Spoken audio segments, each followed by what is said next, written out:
Welcome to the Humans Outside podcast, where we are building a life around getting outdoors through learning from fascinating outside-minded guests. I'm Amy Bouchatz, a journalist originally from the beach in California, now working to love nature from my home in Alaska. Since September 2017, I've spent at least 20 consecutive minutes outside every single day, no matter the weather. On this show, we hear from others who make heading into nature just a part of who they are while we work to do the same.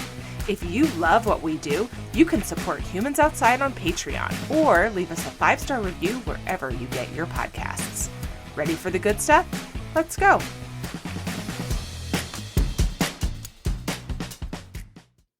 Before Humans Outside, or even before I considered myself a nature lover, America's national parks captured my imagination. What has, I think accurately, been called America's best idea took a hold of my heart and soul. I wanted to see and experience the places in nature that we as a people consider the most worth not just protecting, but protecting in such a way that also makes them available for everyone to see and experience. Even as I'm saying this, that very idea and the places I've seen in the parks are giving me goosebumps. I'm remembering the time I stood in Yellowstone on the very field where the idea for the national parks was born, knowing that I was there because one group of guys felt the same way about those views and that spot and wanted to make sure they could be shared. And they have been shared. Today, there are 424 national park sites in the U.S., 63 of them with the highest quote-unquote national park designation, and 361 as 19 other types of public land sites, including national battlefields, memorials, monuments, parkways, and preserves. There's something for and near everyone across the 50 states, the district, and all of the U.S. territories. April 17th to 25th marks National Park Week, and ahead of that, we're just here to talk about all things national parks and share the love. Linda Mohammad immigrated from Malaysia to the U.S. as a teen to go to college, stayed for a job, and has since become a leading U.S. national parks enthusiast. She has visited 62 of the 63 national parks.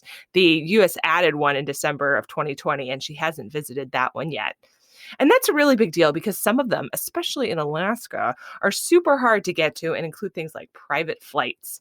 She volunteers with multiple park organizations, and she's joining us today to share her national park love, geek out with me, and offer some tips to visiting some of these amazing spots. Linda, welcome to Humans Outside. Thank you, Amy. I'm happy to be here. I'm so excited to nerd out Me with you too. today. Man, we were talking before we started recording about the parks, and yeah, I'm like big old closeted, literally in my podcast closet nerd here. So okay, so we start all of our conversations on this podcast hearing about our guest's favorite outdoor space. So tell us, as if we were like hanging out with you there, chatting today, where are we with you? So this is not a secret, but we are in a national park somewhere. No shocker. Okay. Which one? You got so many to choose from. That's right. So let's say we're in the Great Smoky Mountains. Oh, yeah. Yeah. Man, it's beautiful there. Okay. Good spot. Love it. So, how did you become someone who likes to go outside? And then tell us, how did you become a national park lover? What's your story? So it all started with purchasing a Camelback on Black Friday in 2015. It's like a gateway drug. Yes, and it was my first pack, and a month later, I was at a doctor's office and flipping through Visit California magazine, and it says, "Oh, we're on the website too, so check us out." And that's exactly what I did. And they have a list of 10 California national parks. And me being a type A person at the time, I love lists, and I'm like, let me check this out. So that was the beginning of it. But earlier in 2015, I started becoming more physically active. And I told myself I don't want to spend a lot of time in the gym. I want to be outside and, between the camelback and the desire to go hike to stay physically active, that started that national park craze thanks to that list on Visit California. So it didn't take long. April 2016, that's when I branched out on my very first like California National Park bucket list. I went to Death Valley, which is memorable because it was really hot. It was 80 degrees. Oh, they say it was 80 degrees, but on the floor it ended up being 100 degrees. Um, and yeah, that's how it started. I grew up in California and I have never been to most of the national parks there. Can you believe it? That is Shame. hard to believe. We just didn't do, I have a lot of brothers and sisters, and we just didn't do a lot of exploration. Hmm. We went to Yosemite when my cousins came to visit one time. Um, and was sort of that was it for that. But the other thing was that it's like living if you live on the beach and people ask what your favorite beach is, and you're like, this one. I live here. And we lived on the beach, and it was kind of like, all right, we've got this going on. Why bother traveling? It's right there. And so I think that was part of the problem. Anyway, Yeah. you've visited well, not even, it's not unfortunately all 62 national parks slash fortunately. You had visited all the national parks, and then they added one in late 2020. So you visited 62 of the 63. Hmm. How many of the other sites have you visited? Because, like I said in the intro, there's a lot of them. Yeah. It's funny because I used to be really good at keeping track of it on my first year. Because it started with I want to see all the 27 California national parks in 2016, which I did. But yeah, recently I did the inventory. Total out of the 400 plus, I visited 171. So if you take the 62 big parks, that will be 109 small parks across the country. Yeah.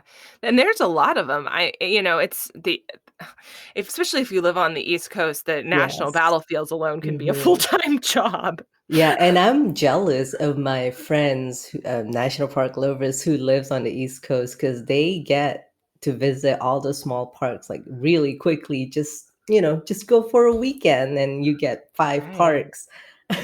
Yeah, no, it's so true. We used to drive from where I lived in Tennessee and go knock out battlefields, because they're all over the place. And it was super easy to do that. And then talk to us about the 63rd National Park a little bit, since we've mentioned that a couple times. So New River Gorge National Park, National Recreation Area, is in West Virginia. Um, It looks like an amazing park for the summer. There's a lot of activities, whitewater rafting, starting in spring all the way through fall. So I have been planning to visit for the last couple of weeks, looking at what can I do because I really want to try the whitewater rafting and seeing that bridge, not just from an overlook point, but also from between the gorge and looking up and getting that perspective. Yeah. It looks like it's a pretty well spread out park. Takes 2 hours for you to get from one visitor center to the other. So I'm really excited to spend 2 to 3 days exploring the park. Yeah. Yeah. So you bring up a really good point, which is about visiting versus visiting, because it's super easy to drive to a park and stand there and be like, box checked, Yeah. like saw the park. But you're talking about visiting slash experiencing, which Yes. is just an entirely different level of investment. Is that how you approach all the parks you've been to? Absolutely. Very intentional. Because being in the community, I know of people who visiting just means like, drive through and get a passport stamp, get souvenirs and call it done. Which is, it's respectable in that sense. Sometimes that's all the time that people have. Um, Personally, for me, with the exception of the two Alaska national parks, that is the hardest one to visit and the most expensive to visit. Most of the parks, I try to allocate the entire day and do as much as I can. Or if I do have the time, I love doing, 2 3 different experiences but at the same spot. For example, Grand Canyon, you hike along the rim, you hike down to a viewpoint. But a couple of years ago, I was fortunate to join a whitewater rafting trip, and we raft the entire 188 miles of the Colorado River. And seeing the canyon from underneath was so life changing, and I know that not a lot of people get to experience that. So those are some of the memories that I cherish Yeah. at our national parks. And in case anybody is thinking, "Ooh, I would love to do that." I mean, you have to get permits ahead of time. It's a lottery system. It's a big, like lots of planning goes into that way ahead of time, right? Yeah. For the Grand Canyon. Yeah. It's pretty exciting though that you got to do that. And then you mentioned the two most expensive parks. I'm going to take a guess. Okay, Kobuk Valley Mm-hmm. and Gates of the Arctic. Yep. Ding, ding, ding. And those are super expensive because, and I think I alluded to this in the intro as well, because they're hard to get to, right? Like you Mm-hmm. have to private plane in, and then there's only the one lodge. And if the Yep. weather's craptastic, you don't want to camp Yep. and all that stuff, right? Yeah, and Kobuk Valley National Park is listed as the most least visited national Mm-hmm. park in America for that very reason. Yeah, I've looked at going there. I couldn't, it was so expensive. And I live here already. Yeah, Yeah. and I'm happy to share that I get to keep all my kidneys and body parts. Yeah. Yeah, it's just it was something like I felt like, okay, this is not something I can just decide to do today in a couple of weeks. This is something I need to plan out a year in advance. That's kind of how it felt when I was looking at it. Yeah, definitely. And one suggestion for that too, it's the more people in the national park community that have the same goal, it does help to plan with them also, to share the plane and all the Yeah. costs for all of that. I'm really excited to hear some of your tips and insight here in a little bit, but first, we need some additional basics. What or which is your favorite park and why? This is a favorite question for many. Mm. And my answer usually threw people off because people are like, really? Um, my favorite national park is the Petrified Forest in Arizona. And let me defend it before you judge. No, I can totally see it. I mean, I haven't been there, so I haven't actually seen it, but I Mhm. get it. Anyway, defend it anyway. Go ahead. So I love geology, which is one reason why I enjoy our national parks. And I love pretty colors, and that's exactly what Petrified Forests give me. Mm, If you drive in from the north side, you're welcomed by the painted desert, the colorful red, orange basin, and miles. And it was just like I want to stop at every pull off because it's just that beautiful. And then you continue driving past I-40 under the bridge, and you get to the Petrified Forest section of it. So there's a lot of colorful woods that are mineralized from 225 million years ago. And those are some of the prettiest rock I've seen. And you could just hike short trails, 1 to 2 miles, and get to see all this beauty. And, people see it as a small park drive through, not a lot to see. But if you really pay attention and spend some time, it's a wonderful park. And I don't mind that people don't spend too much time there, because it's just more time for me. I love it. I think it's great. And you have such a specific reason for loving it. Like there's 63 of these suckers to choose from, right? So of Yeah, course you are only going to pick one for your favorite. And I love that you have a great reason for it. it's I don't think personal. Yeah, of course it is. It should be. That's what the national parks are, right? Yeah. Um okay, but not to be a hater. If you have a favorite, you have a least favorite. Which is Yes. it? Which is it? Oh my goodness. I'm gonna catch the most heat for this. Um, because it's one of the local park here in California. I actually have two least favorite, but let me go and get over this one first. Um, so Yosemite is not my favorite. Um, and the way I rank my favorite parks, it's based on the holistic experience of it. And the park has gorgeous view, amazing view and geology associated to it. But the crowd experience over the years, it definitely kind of took away from some of that enjoyment. So if I do go to Yosemite, I won't be spending too much time in the valley and spend it in the High Sierra section of it.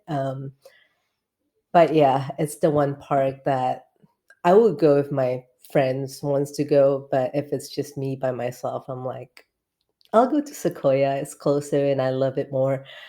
Um, and another park that rank really low, but I would love to return and maybe correct that experience a little bit is Isle Royale in Michigan. Mainly because, I did a day trip and the whole experience just wasn't as enjoyable in terms of the boat ride to get there. And then once we get there, um, I just didn't have a good experience that I was expecting um, from Ranger, and also I was expecting seeing a moose because I have like 1,000 plus, and I never found one. But that is not the islands or park's fault. So Hmm, I do want to go back and backpack and traverse the island and yeah. spend more intimate time there. Hopefully in the next year or two. That's one of the harder to get to ones as well because of Yeah, the whole boat situation and because it is so far up there in Michigan. Like yeah, it is well, I mean, you're at the end of Michigan and now you're on a boat going even further. And it is super far. I My husband lives in it's from Ohio, and we had looked at like dropping my kids off in mhm. Ohio and driving up to Michigan going to Isle Royale, and it was a 12-hour drive, which is really saying something because those places are kind of close, like Ohio and Michigan are right there. And I just felt like it would be closer, and it was definitely not Yeah. because, yeah, it was just such a haul. And then I hadn't even gotten on the ferry yet at that point. Um, but okay, first of all, my least favorite, because people are going to want to know, is hot springs. And guys, if you haven't been to Hot Springs National Park, I want to temper your expectations. I just don't understand. I don't understand why it's a national park. I don't understand what I was supposed to expect from there. I don't understand why their campground was so small and the people who camped next to me so incredibly loud at 1 in the morning. Oh, Linda, we pulled into the campground and the guy, there's like a lot of motorcycles there. There's a motorcycle Mm, rally. The guy in the campsite next to us um announced as we pulled in that he was going to have friends over and they were going to be loud. mm. And if we didn't like that, we best not camp there. And then he left. So I was like, yes. Okay. So he clears out. And this other super loud family moved in at like 11. It just wasn't a great experience. This probably wasn't Hot Springs National Park's fault, Yeah. as your Isle Royale situation, right? Did not provide you with a moose. Which, if you want to come visit me, I will find a moose for you, baby. We'll find one. So I saw two yesterday. Um, Yeah, Not a hot problem. spring is definitely unconventional, and you're right. Like some of the sparks, I might not fully understand. Um, I guess the upgrade when we looked at the last couple of years, with Gateway Arch. Um, but at the end of the day, I just try to soak it in Yeah. and just appreciative that hey, there's one more national park to visit. Right. Yeah. Don't judge. Don't judge. And I do feel judgy. I feel judgy about hot springs. It wasn't, I don't know. I don't know what's going on with me. Okay. But you volunteer quite a bit with Channel Islands, which is also one of the harder to get to parks, despite the fact that it seems like it should be easy because it's right there off the Mhm. coast of California. But I mean, it's got a ferry situation again. And once you get out there, there's foxes with hands, like human-handed foxes that break into your bag and Yes. take your stuff. Mhm. And okay, so I had all these dreams about Channel Islands National Park because my favorite book is Island of the Blue Dolphins. I have read this book 11 bajillion times as a kid, as a teen. I all but have the sucker memorized. And it is set on one of the islands in the park, not necessarily the one you visit Mhm. during the when you go out there, but so I just had like this like magical imagination situation. And the island, it was not the island's fault that I got seasick on the way out. But it definitely colored my experience. And then we did a kayak tour the next day, and I was still seasick from the day before, and that wasn't great. But again, not the island's fault that I can't hang on a boat. So okay, so what makes it special? How do you suggest people visit that one if they're going to go out there? And how much Dramamine should they take on the boat? Just Um, just for your information, there's a lot of stories out there about the seasick, so don't feel bad at all that you can't hang. Um, so one of the way to visit it is to find what is the season that the water won't swell as much, which is hmm. usually would be summer and fall time. So that's a good place to start if you're planning. um, so Channel Islands National Park is interesting because it's the visitor center is located in Ventura. There's brown sign all over Highway 101 pointing that Channel Island National Park. But a lot of people in California or people who live in that region or in LA did not realize that they have a national park in their backyards. You know, thought it's just another brown sign. But for me, what's special about Channel Island is well, one, it's kind of harder to get to, so you don't have that crowded experience. Um, but at the same time, not only that it protects things above the ground, such as the native plant species and the birds, but the kelp forest underneath the water, which I personally haven't experienced it because I'm not a strong swimmer. So hopefully someday I'll be able to snorkel. That's still on my bucket list. But even when you're visit the island and you're only staying above ground, you could still see the kelp forest because the water out there is so pristine. Um, but what also makes it special is going to the island itself is a treat. So depending on which island you go to, for example, let's go with Anacapa and Santa Cruz Island because those are easier to visit as a day trip, and you leave from Ventura Harbor or Oxnard Harbor for Anacapa. So the on the way to get to the island, you have the chances to see schools of dolphins. They'll be chasing the waves, and those are always exciting for folks. Um, but also, depending on what season you go, you might actually get to see whale swimming across the channel. So it's like a whole experience that getting there is not just a boat ride. It's actually a sightseeing tour that you get for free, trying to get to the island. So yeah, I've been lucky to see quite a lot of whales on my Yeah. trips there. Oh, so cool. I want to make a confession about the foxes. So Oh gosh, yes. okay, so if you've never been there, you do not know that the Channel Islands have their own special fox. It's Hmm. only found on the island, right? Yep. And they are famous for getting in your stuff. They Yeah. can unzip things. And it's almost like sitting there watching something that you cannot believe is happening before your eyes. So, because here comes this cute little fox, it's fine, it's all fine. And the next thing you know, Broski is reaching his hot little fox hands Mhm. in your bag, stealing your chemical hand warmers, okay, and running off. And you're thinking, I have just broken the top rule, which was don't let the foxes steal your stuff. And then Uh, the second top rule, which was don't litter. yeah. And okay, so then on the way, this is um we're going to solve a mystery if someone found a suspiciously dead fox. On the way back the next day, because we camped out there, Mhm. my husband and I walking, I looked down, I was like, oh, there's some trash. Let's pick it up. And as I'm picking it up, I realized this is a empty chemical hand warmer. So my Oh. hand warmer, missing the chemical components of it, is now littering the park. I'm Mhm. thinking, oh my gosh, like there's a fox with some very warm insides. It's not good. Like, Oh oh my man, this is the first time gosh. I've ever talked about this. But I will share a picture with the show notes of me watching this fox steal my stuff because I did not have.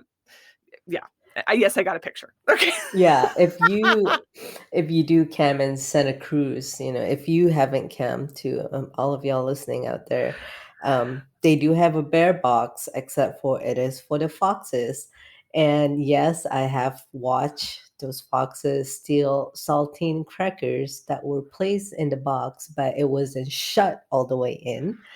And a second tip, if you camp out there, is when you zip your tent, zip up instead of zip down, because those little cuties know how to open your tent and they will pee in it because they're being territorial. And thankfully, I did not learn this firsthand, but those are the stories that I heard Oh my gosh. volunteering at the islands and. That's so funny. I had not heard about I had not read about the foxes peeing in your tent. I knew they might come in and steal your stuff, but that's funny that that's what they meant by that. Yep, zip up.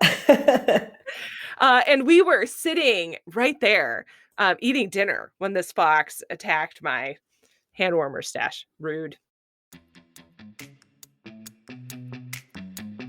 Hey humans, just a quick break to tell you how you can support the Humans Outside podcast. Did you know we're on Patreon? Patreon allows fans like you to support the podcast through a monthly pledge.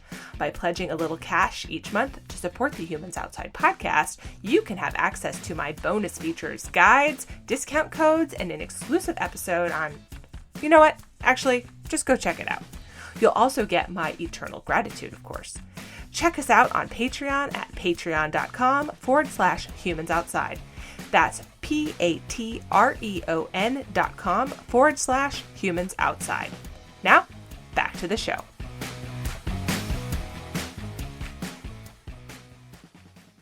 Okay, so tell us, give us some tips. What's the biggest mistake people make when visiting a national park that you've seen? So this is a tough one because I guess it varies too based on what's your experience before visiting or the lack of. So I would say between lack of preparations on what to expect and not understanding or respecting why this place is protected as national parks. So behaviors such as throwing trash on the trails or campsites or lookout points, disturbing the natural habitats when we create rock cairns in the river or even in lookouts area. And when we're stepping away from designated trail, when we change the natural beauty of the scenery by drawing graffiti, those are some of ways I think it's a mistake. And some people did not respect that this not a playground. This is in ways it is sacred land for the Mm, indigenous people who used to live there or still live there. So um, yeah, not knowing what to expect and how to help protect the parks are some of the biggest mistake I've seen firsthand. yeah. So you mentioned kind of respecting it as a outdoor sacred space.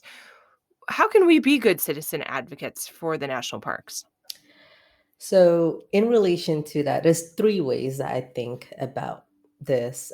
One is um, respecting the land and the people who live there. I'm talking about the indigenous people, Mm, learn their story, and how they're connected to this land, and honor it, because this is the ancestral land before we make it a protected public land. So there's a lot of history there that might not be told, and also understand why something in the park means so much to them. When you see that, um, I forgot a technical term of it, but when you see the indentation on a rock, and that's where mm-hmm. indigenous people were grinding corn and whatnot, it's not just like a pothole on a rock. So understanding that story.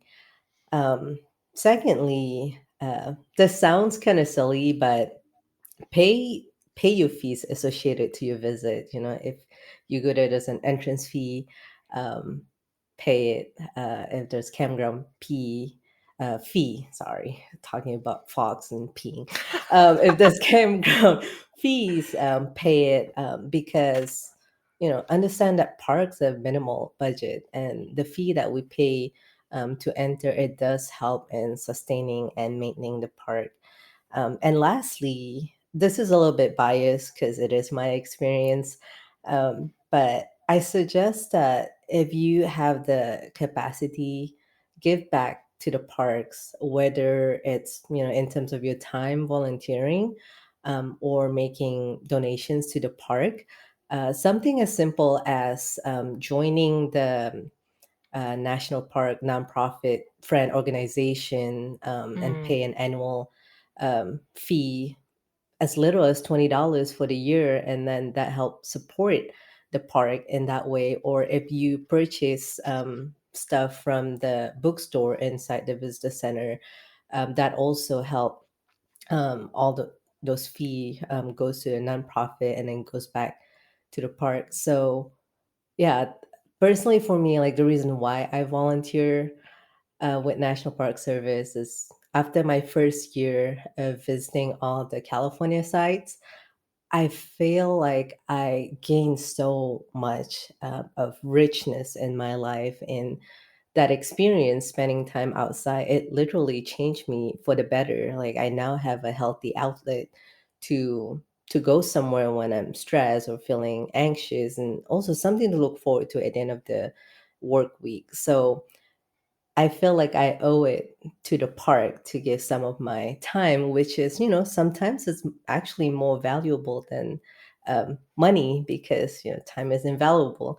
So yeah, that whole year, that first year of visiting the park, it really got me hooked in giving back to the parks in terms of being a volunteer. So you talked earlier about how your gateway drug was like was buying that Camelback and then wanting to get outside and get healthy that way. What place do those national parks and public lands have in helping us build an outdoor habit? How do you see the connection there? For me, our public lands, it offers us an open space to connect with the land, and having these places protected from future development, it helps to give us an intimate experience in nature where we're able to really hear the bird chirping, instead of hearing the airplane flying on top of our head, or car engines running or honking. So I value it as a place to disconnect from the fast paced hustle and bustle, and then get in tune with my thoughts without having to, put a earplug on and trying to zone out or meditate. So it's like a real life meditation space. Yeah. Yeah. Oh, I love the public lands for that so much. Um, it's so good for that. Yeah. So, what's your best advice to someone who wants to make visiting all the parks part of their own bucket list now that you've done it yourself? The secret is in the logistic planning. Hmm. Um, I like to look at the map of the area. So when it comes to the national park, I always look at the US map and where all of these parks are located. And now that I'm trying to visit the smaller parks, I will look at the state map and look at where all these parks are situated. So start with the map and start figuring out what all the parks that I can visit all in one trip. And after that, figure out how much time is needed to see all of that.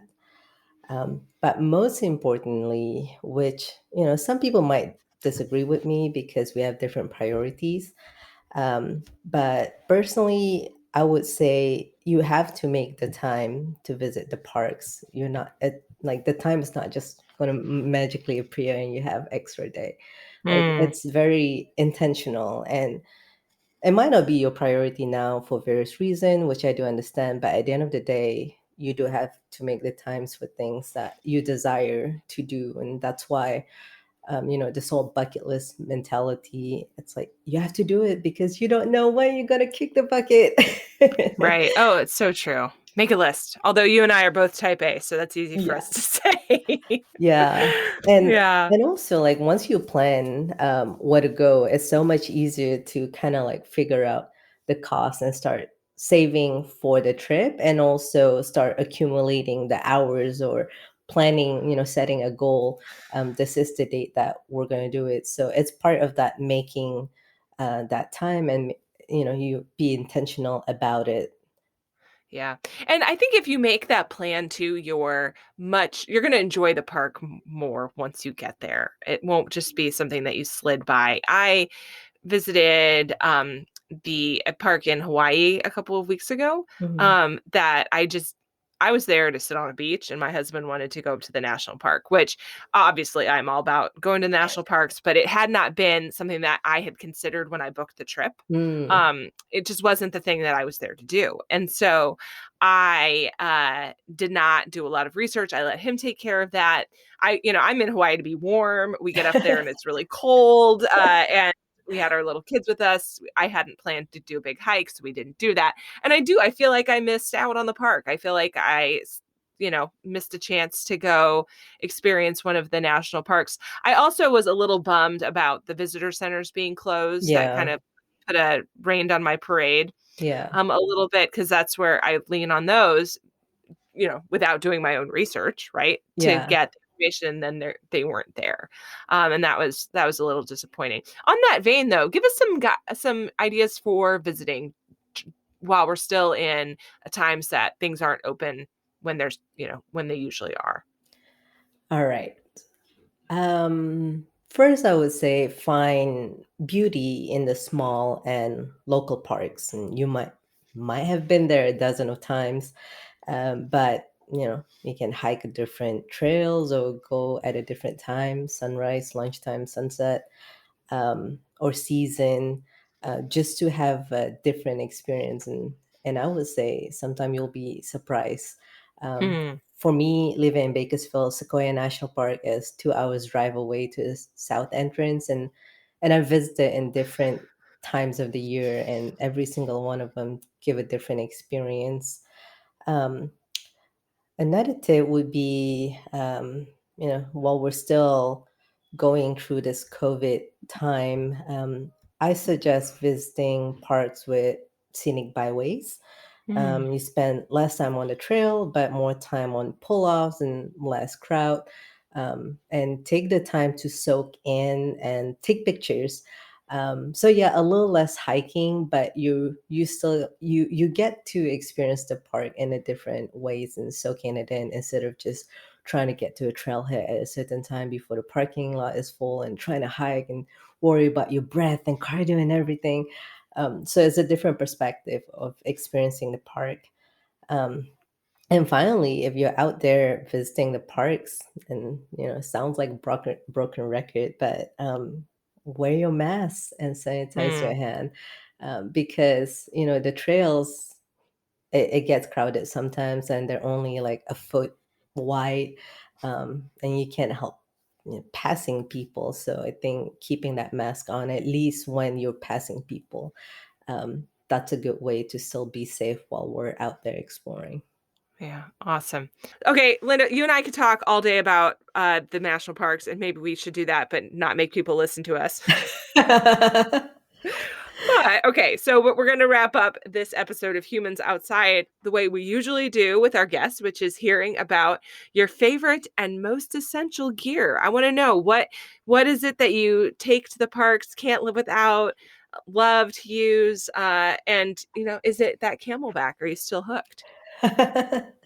So this is not a promotion at all, but I love my Hydro Flask water bottle because if I go on a short trail, a mile or 2 miles, I usually don't like to carry my entire backpack.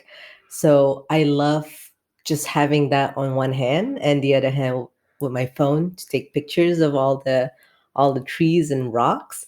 So yeah, I have a 40-ounce bottle that I bought back in 2016, and I still take it to the parks, and I absolutely love it. It's the one that I love. I fill it up and almost always have it on my trips. Do you sticker it up? Are you a Yes. sticker? Yeah, it's all stickered up. Yeah, that's how we roll. I have a Denali Road Pass sticker on mine, which I'm very proud of. Special. Yeah. Yeah. So, for those who don't know, it's that we talked earlier about the permit for the Grand Canyon. Same concept for driving the road through Mhm. Denali. You can get a permit. They only offer them for 2 weeks or something like that a year. Mhm. You got to get lucky, and Yeah. it's a lottery, and then you show up in your private vehicle and drive the road, and they give you a sticker. So I got a That's sticker. awesome. Yeah. That's still on my bucket list because I only did the bus tour when I was there. Yeah. Yeah, so everyone else has to ride a bus, which is, Mhm. takes a really long time and makes a lot of Yes. stops, and it's not, it's the experience that is available. It is not the best experience you could possibly have. Agree. So there you go. Okay.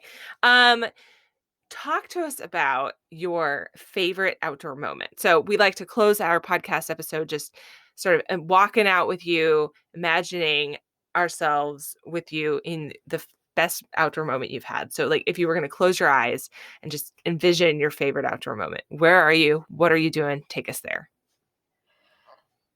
This is so tough because I've had so many beautiful moments, especially in our national parks. But I'll share one from my early days. It was in Kings Canyon National Park at the Zumwalt Meadow, which is only open in the summer.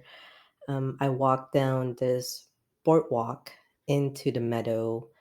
Um, there was a big granite dome ahead of me, and all the meadow on the right hand side. On the left is the river flowing. And that was the moment that I literally had tears in my eyes, looking at the beauty, appreciative of everything. And it was such an intimate moment that when I think about it, it just brings so much emotion. The beauty, appreciation of the national parks, and also the ability for me to find my way there and enjoy that. Oh, so I can envision it, and I got goosebumps for you. So thank you so much, Linda, for being on Humans Outside today. I really appreciate your time. You are so welcome, and thank you for having me. I love this. We should talk more about national parks.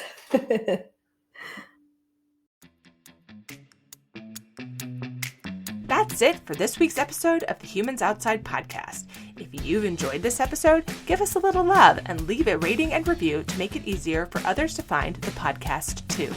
And by supporting us on Patreon, you get access to exclusive supporter-only benefits while making sure we can keep the podcast going. A huge, huge thank you to our current supporters. Until next time, we'll see you out there.